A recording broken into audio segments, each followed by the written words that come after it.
I am Rachel Humphrey with DEI Advisors. We are a nonprofit organization dedicated to empowering personal success in the hospitality industry. And I am delighted to welcome to the show today Matt Campbell with My Place Hotels. Matt, welcome to the program. Thanks for having me, Rachel. It's great to be here. Matt, we're going to jump right in, spend about 30 minutes together today. And I want to start with your path to leadership. You're currently the COO at My Place Hotels. And one of the things I really love about the industry is that there is not one straight shot or one direct path that everybody has to take to find leadership within the hospitality industry. So tell us a little bit about who you are, your journey, and how you got to where you are today. Yeah, absolutely. I think that is one of the greater parts about the hospitality industry is that there are so many different ways to enter it and work your way through it. And I don't think I'm any different. Um, you know, Start back in college, really. I went to college at the University of South Dakota to play college golf and study a little finance on the side and follow the typical path of my friends at the time, which would be probably fall into the banking route or maybe a financial advisor route. Um, Through undergraduate, I got lined up with a couple business law courses that hooked me into, got me some interest in, the law side of business. And so I pursued law after undergraduate. And at law school, I joined the JD MBA program and continued down the path of business. And absolutely love law school. I love the law. I love learning different elements that take place and how integral it is to every business. Following law school, I was fortunate enough to get a clerkship in northeastern South Dakota, worked with a great group of judges, exposed myself to every element of the law, still had no idea what I wanted to do with my life, which I think is pretty typical for someone, exiting college and maybe even law school at the time. But got with a great group of judges, introduced me to a lot of different things. And if there's one thing I learned when clerking, it was I did not want to be a litigator. Made it very clear that that's not my path. And so I was able to transition out of the clerkship role into private practice and began a transactional role, represented a lot of different businesses, again, introduced to a lot of different topics. And then in 2015, I got my first real entry into hospitality where I joined My Place Hotels as their general counsel. And my transition as a general counsel was really my first opportunity into leadership. At least in my experience, the general counsel got pulled into every meeting, got pulled into the planning sessions, the risk management, the employment law. And there really wasn't a time where the attorney or the general counsel wasn't impactful in the business. And I think deep down, I always wanted to be in-house, just wasn't a preference on hospitality or a different industry group, but really fortunate I fell into the general counsel role at My Place. I maintained that role for about 4 or 5 years, and about 2019 became chief operating officer. And today I get to lead our great team here at My Place. Wow, there are so many nuggets of wisdom in there. One thing I really like that you said is that by having the role with the judges, you actually learned you didn't want to be a litigator, because sometimes our most important lessons come not from the path we want to follow, but by staying away from the ones that we don't want to follow. And I want to share now, I'd like to share with our audience why I have asked guests to join us, the impact that you have had. As a former litigator, as a lawyer, there aren't a lot of us that transition from active lawyering to operations. It's actually just, I don't find many in common. As a matter of fact, until watching Suits recently, I've never even heard of a COO at a law firm. But I liked it when you did, because we were both doing it around the same time, having similar experiences in the hospitality industry. And as we both know, relatability can actually find a lot of comfort. So I love talking with you, hearing about your transition there, what it was like going into operations from lawyering, because I didn't have a lot of peers in that peer set, and really appreciate all of the guidance that you provided there. And that actually lends itself perfectly to one of the first things I want to ask you about. I know when I pivoted from law firm life to corporate life, it was an entire new universe. But along with the new universe came a lot of skills that I had not worked on mastering either at undergrad law school or even in my 20 years of practice. Did you find a similar thing, that you were coming across skill sets that you realized that in order to be successful, here are some other areas I might need to master?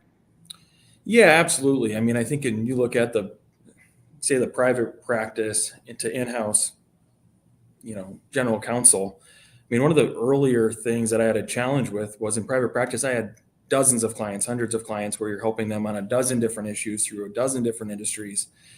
And then shifting to in-house, you have one client, you have problems, and you're expected not only to fix the problem, but implement the solution to carry it through.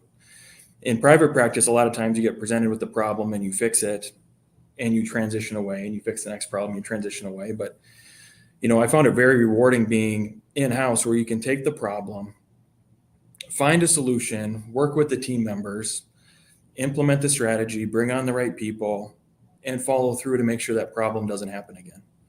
And there are a lot of elements that carry through, maybe not from private practice, but from history of,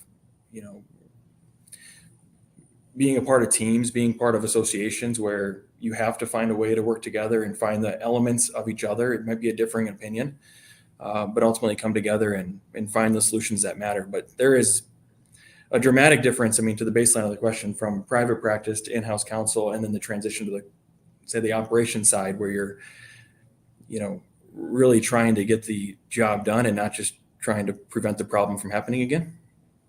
I love that. And how do you set out to develop those new skills? Do you have resources that you rely on, people you rely on? What's the system you use when you realize that here's something I think I'd like to develop further? A little bit of everything, right? So I'm with a great organization that's really been around for 50 years. As long as, my place has only been around for about 12, but we have some great people in South Dakota that I can rely on, from their experience with other brands or with, my place before I got here, where I can leverage their experience. Self-learning. I'm generally curious in terms of, why are things happening the way they are? How can we improve a process for next time? And so being, I call it self-educated to some degree, where I have to step in and learn the answer. I didn't have anybody necessarily here soon after I got started to rely upon to develop processes and procedures. So taking advantage of the associations, the conferences, other lawyers throughout the country, in terms of always trying to better ourselves and better the folks around us. I try to participate in as many associations as possible, because generally, collectively, we can draw on each other, draw on the other experiences. At the end of the day, the hospitality industry isn't that large, and collectively we're able to put together pretty good solutions. But frankly, I have really good mentors. I've been very fortunate. It doesn't matter if it's in private practice, the judges, or in the operations side, that I've been able to leverage. Well, that's a great combination of different resources. I actually want to follow up on a couple of those themes. Starting with your team at my place, I've had the thrill of spending a lot of time with you guys, but also in interviewing for DEI advisors, several of your colleagues, and certainly my place is known as having a great team. What are some of the things you look for when you're hiring the team around you, when you're developing the talent around you as a leader? What are the characteristics maybe that you're looking for in others? Yeah, we've been extremely fortunate to have good mentors here that have, made sure their philosophy of taking care of the people are always there. So that's fundamental. We got to make sure we bring in people who understand our culture, which is, we're a people first organization, whether it's a guest, a franchisee, a vendor, it doesn't matter. We're all working through the same solution. But as I look to grow our team, I kind of tackle 2 or 3 items. Let's look at, their willingness to accept risk and challenge the status quo. It kind of works, hand in hand to some degree. And professionally debate opinions. So I bring in somebody new, or as you ask questions, it's always often difficult to determine how comfortable they are with challenging a status quo. But I love it when they come in and say, hey, I got this really good idea. I know you guys have been doing it a certain way. Let's explore it. Or, hey, let's take the risk to upset somebody here that's established and been here a long time. That's hard. Second, professionally debate opinions. I absolutely love it when people can come in and say, hey, I think the right solution is A, B, and C. I personally think it's D, E, and F. Let's professionally debate this, and let's see where, we can get to the end of the conversation and say, you know what, it is actually a combination of your idea and my idea. That is probably the right one. And that's a hard one, because it's very easy to get somebody upset. It's very easy to damage a relationship, but if you can really professionally debate and take a new solution out of it, ultimately that's generally the right solution. And I love it when you can kind of balance those 2 or 3 items together on an interview process. They're hard to extract, but when you do, generally we find ourselves pretty successful. And historically, we've been pretty successful in finding our leadership team around those elements. Well, I love the idea of new eyes being our fresh eyes being the best eyes, because a lot of times we do get stuck doing things the way we've always done it, even if it's successful that way, but in being challenged by new ideas can sometimes take us to new heights. So that's great to hear. And I like the professional debating, especially in an interview, because you're right. I think pushing people outside of their comfort zone there gives you an idea of what type of leader they might be down the road. And it's so hard, right? Because it's how do you extract that? And in our organization, because we've been around long enough, it's so critically important, because with an old organization or an established organization, you have procedures that are in place. They've been done this way for so long. That's great because they exist. It's not good because they've been around for so long and no one's challenged them. So it is really important for us when we push those elements. I love that. Thank you for sharing that.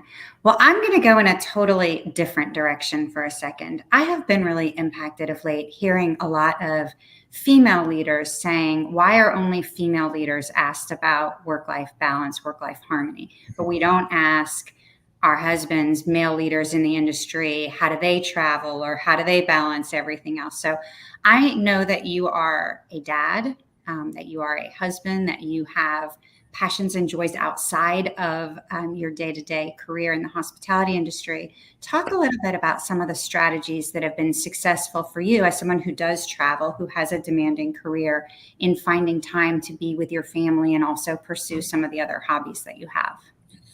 Yeah, it's not easy in our industry. I mean, you've gone through the endless conferences and conventions and association meetings, and it is hard. And I'm fortunate to have a wife at home who takes care of the kids and makes sure the life doesn't unravel when I'm out of town. And that's extremely important. And finding that balance is often difficult, right? So I try to schedule, I'm better now. I try to schedule my life a little bit more in advance than I used to, identifying the things that really make a difference from a business standpoint to balance the life objectives. But in terms of like balancing it, you kind of, at this stage, you don't even try to balance it, you integrate it. And so, you're going to be gone a lot, you're going to be at events, there's going to be pulls on your time in so many different ways, but doing my best to say, hey, I am going to get to the soccer match on Saturday. I'm going to be back by Friday night so I can be there on Saturday. Or today I spend a lot of my time coaching my kids' hockey. It's just, that's a thing that has to happen. I need to be here for that every opportunity I can get.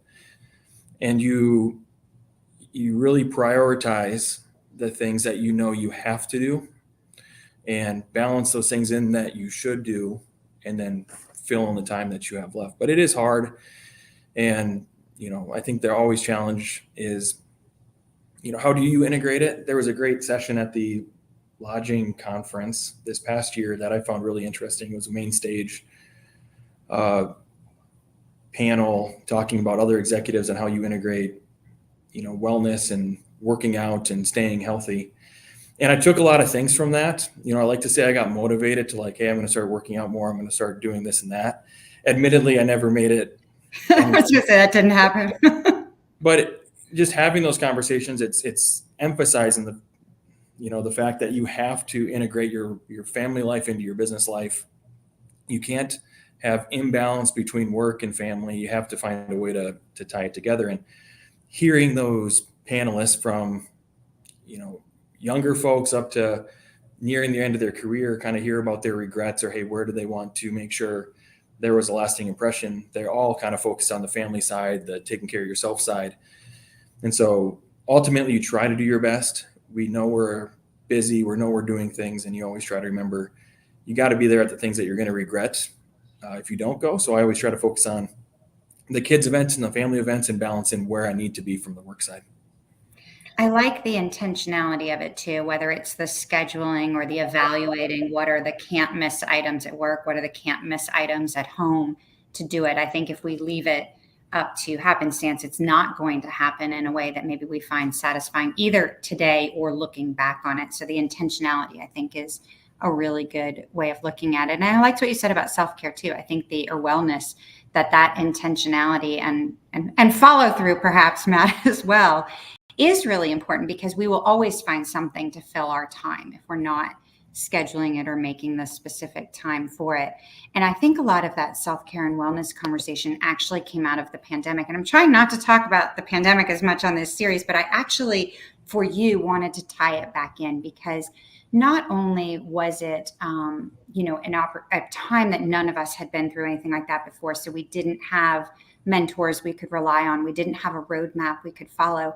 But you and I also were looking through both an operational lens and a legal lens. We definitely saw a lot more lawyers being brought into executive teams and other things, trying to be very forward thinking.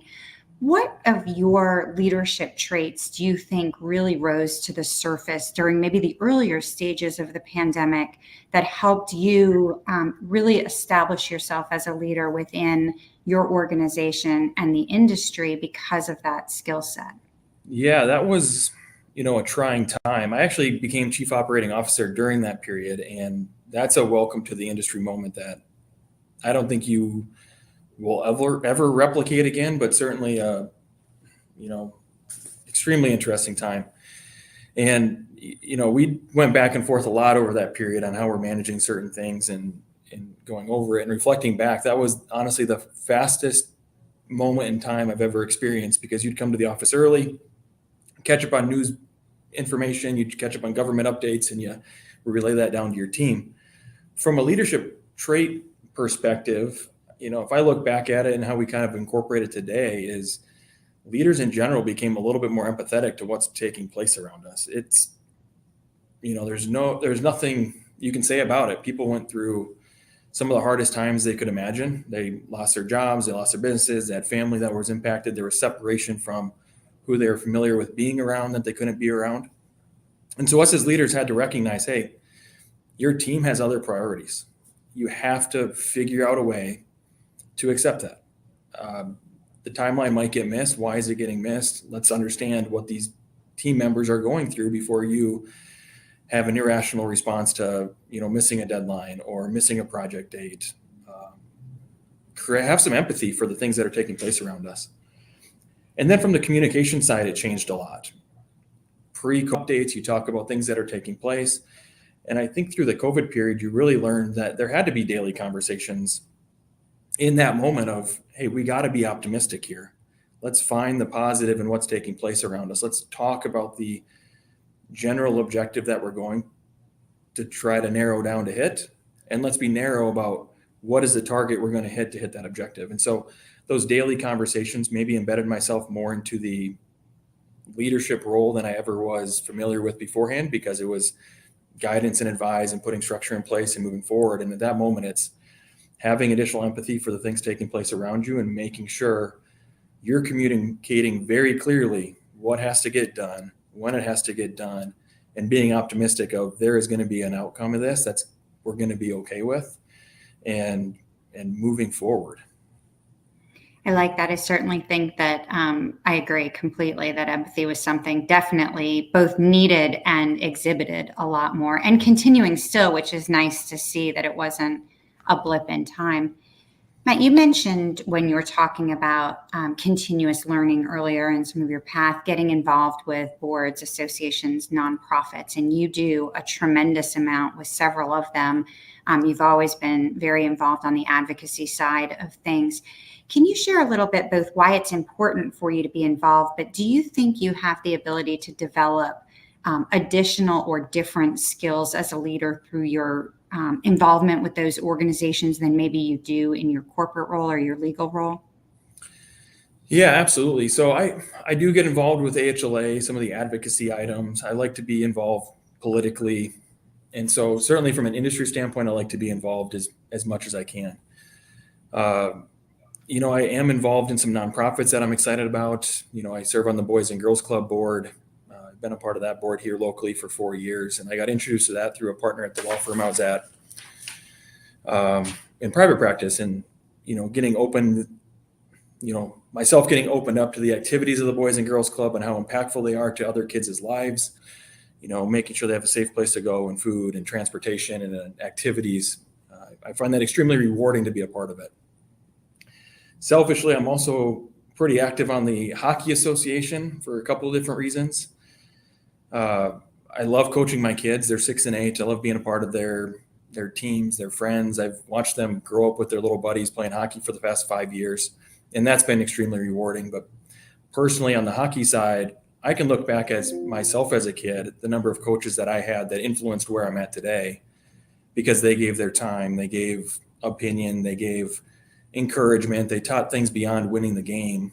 They talked about your teammate or your teammate on your right or left is really going to influence what's going on. And so as you get into the boardroom, it's really, no matter how much you think you can do by yourself, no matter what you think you can accomplish, at the end of the day, you're not going to accomplish it without these guys on each side of you, and finding a way to work together through differing opinions with a common goal in mind. So I find so much value in giving back to that, hoping I can maybe instill some of that to, some other kid.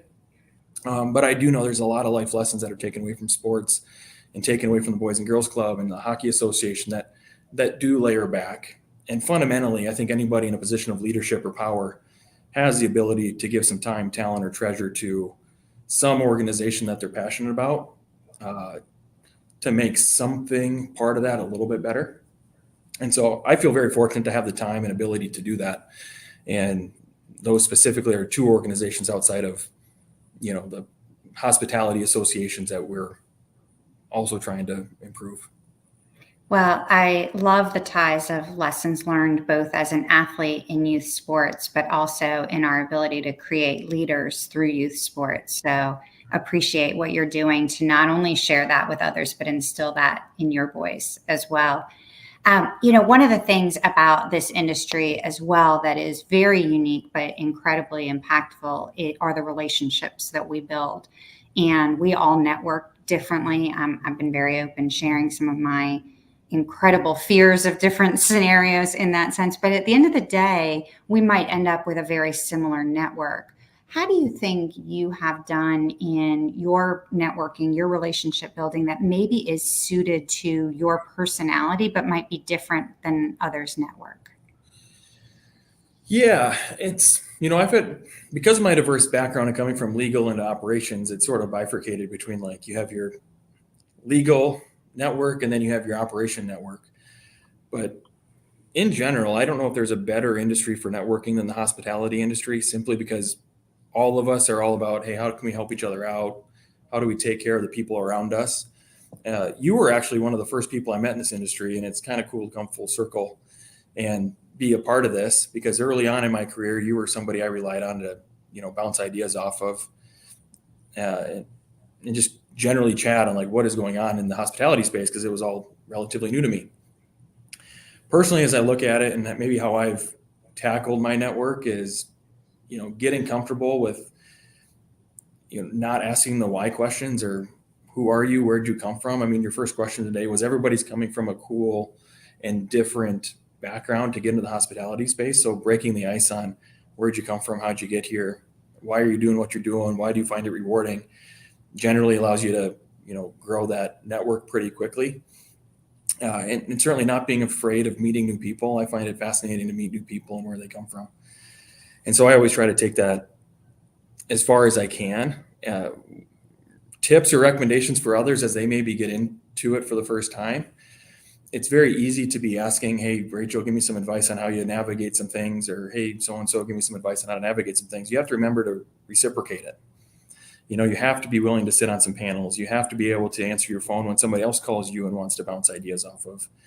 And when you do those things, you can grow a comfortable network. And the industry is small enough where we go to the similar events. And so you do grow frequent relationships with other folks that you can really rely and trust on their opinions. And so not being scared to ask questions and not being scared to reciprocate. Hey, if they need something, you got to answer the phone. Well, I like that. And thank you very much for saying what you did about me. One of the things I like and take away from what you're talking about, though, is the mutuality of relationship building and networking, that it cannot be all the time. What do you need? or what do I need from you, but in fact can either be more heavily skewed toward what can I do for you, or making sure that you're giving in both directions. You mentioned talking or speaking on panels. So let's talk a little bit about public speaking, which some people will say they expect to be their biggest hurdle to leadership advancement out of fears of public speaking or self-doubt about it.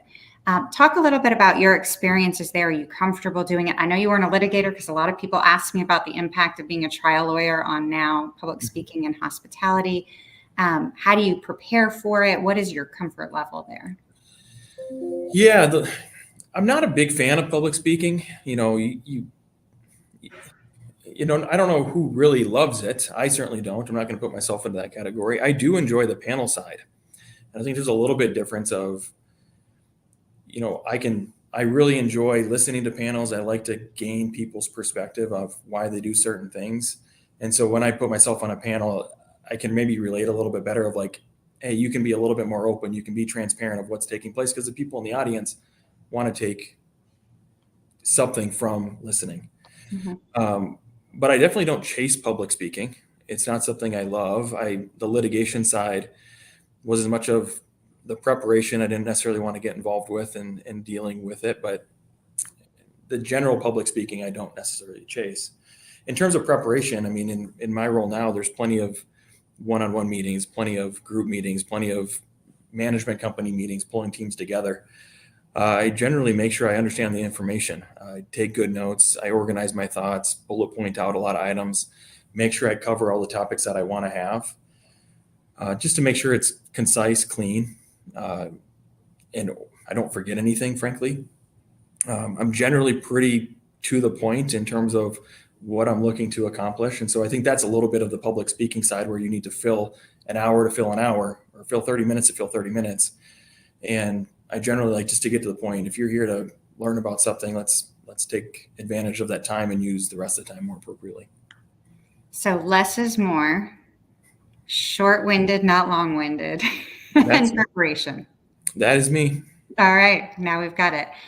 Well, I think we've talked about some great topics today. And for me, part of our growth as leaders, as humans, is reflection. And it's one of the reasons that I love so much asking and being asked about advice to our younger selves, because I think it gives us an opportunity to really be a work in progress. So sitting here today, what do you tell 21-year-old Matt getting ready to graduate from college, maybe even slightly older, coming out of law school, about either how things are going to play out for you, or something you wish you knew then that you've learned today? Yeah. I don't know if I'd change anything. I mean, I think all the experiences that you roll through, really create the path to where you're at today. I mean, it all impacts it in different elements. But, when I get asked this question, I generally reflect back on a few different items. And so I'll just touch on a couple of them lightly. Invest in yourself. That might be education. That might be other skills, but it's worth it. No matter what it is, if you're passionate about it, it's worth investing in yourself. So no matter what challenge you're presented, invest in yourself.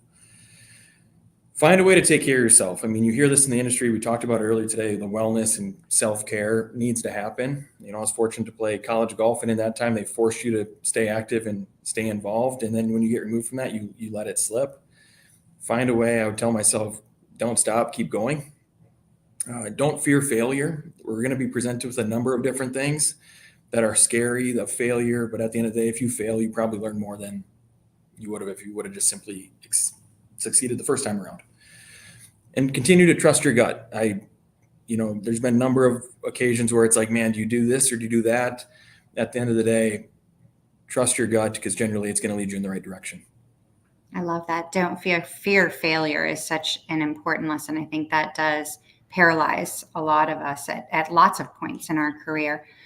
Well, we've touched on a lot of things so far. Tell me, keeping in mind the motto of DEI Advisors for empowering personal success, do you have one final piece of advice you'd like to share with our listeners? Yeah, I share a quote that I like. Amateurs built the Ark, experts built the Titanic. And I think that you can take that in a number of different ways, but really, I look at it for myself. Simple, straightforward solutions from people who care probably are going to create a better solution than somebody that's sophisticated and some form of expert. So trust in yourself and be confident in no matter what you're doing, and you're going to succeed. Oh, I love that. I've never heard that quote before, by the way. That's fascinating. Well, Matt, I appreciate your time very much on behalf of myself, my own personal growth through my friendship and industry experience with you. I say thank you also on behalf of an industry that you're incredibly passionate and dedicated to.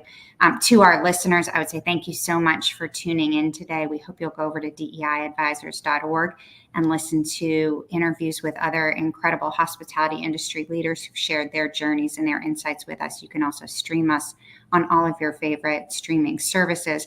Matt, thank you so very much for joining me today. Thanks for having me.